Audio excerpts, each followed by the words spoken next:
گواہی دیتا ہے کہ دنیا میں جب انسان آیا ہے تو اسے مرنا ہوگا،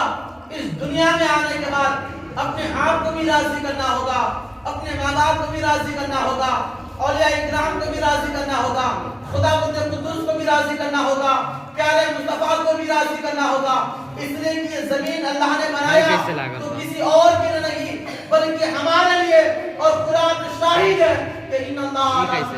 قدیر، اللہ ہر چیز پہ قادر ہے۔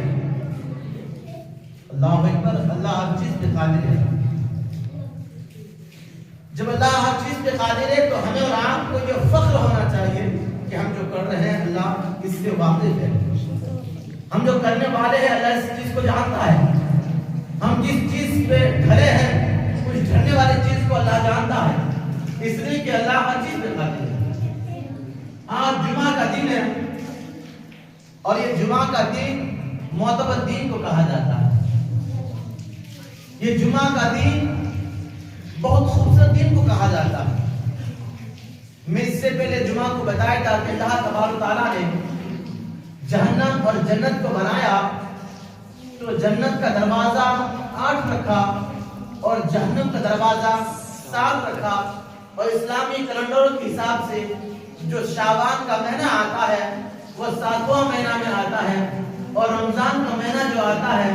وہ 8واں مہینہ میں آتا ہے۔ تو اس سے آپ سوچیں، فکر کریں کہ جب اللہ تبارک تعالیٰ نے جنت کو بنایا تو 8واں مہینہ میں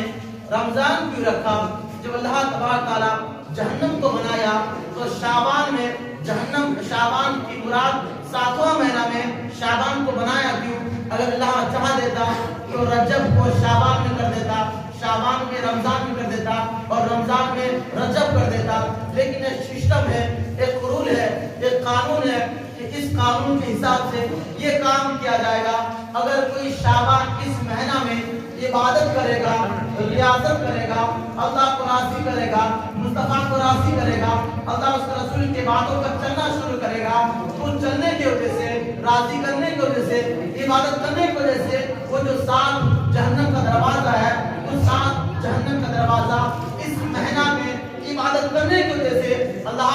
تعالیٰ وہ 7 جہنم کا دروازہ کو بند کر دے گا۔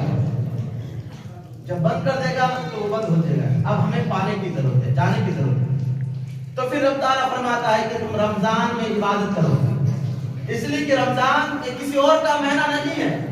یہ ہمارا اور آپ کا مہینہ ہے۔ اس لیے کہ اللہ رب العزت نے فرمایا ہے کہ رجب اللہ کا مہینہ ہے، شعبان